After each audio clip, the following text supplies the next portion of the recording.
Women's studies is still relevant today, ironically, for all the same reasons that it was relevant 40 years ago. Those questions are still in demand. Why is there inequality? What maintains it? How can we change it? Every generation seems to be asking those questions again. One of the things that's awesome about U of M is that legacy. What I would emphasize now, though, is that we're not done. There have been advances and things have been gained, but we're not done. What is the difference between gender identity and sexual orientation? And that's something that I'm going to literally have a conference call about today on this issue.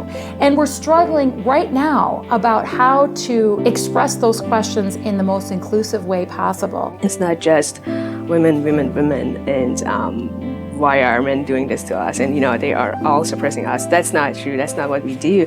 And just looking at the classes that they provide, it always fascinates me how different topics are and how broad they can be. My first women's studies class was a special seminar, and it was Muslim women's memoirs. And being a Muslim woman and living in a very isolated, homogenized area, this class was like a breakthrough. I tried out anthropology, I talked to my friends who were in sociology and psychology, and I took the intro class for women's studies, and in that intro class I just fell in love with it. I learned so much about feminism, and I learned so much about race and gender and class and intersectionality that I knew I just had to dive deeper into this. And as I took more classes, by my sophomore year, I was like, yep, this is the one, this is it for me. I had the opportunity to work in an elementary school in northern rural Honduras.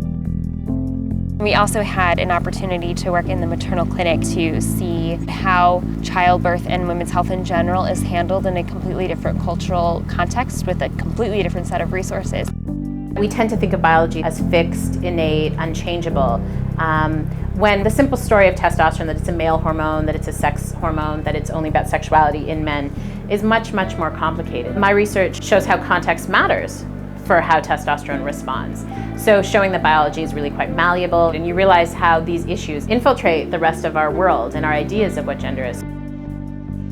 So many of us do choose to do things in a variety of fields. I have, friends in philanthropy, friends in business, friends in public health and medicine, all of which are applying their women's studies degree in their daily lives. We're offering students a set of conceptual tools that enriches their pursuit of these careers that in real practical ways change the world. It's really about ending oppression at all levels and understanding what your role is in that. We all have something to contribute, and we all have things that are different about ourselves that should be celebrated and should be able to enrich our existence as a community or as a corporation or as what have you. And I think that's really the true lesson of women's studies. We need people to go in and really get in the nitty-gritty of what it means to live in our world today, what it means to have different identities and live in a diverse world or a not enough diverse world,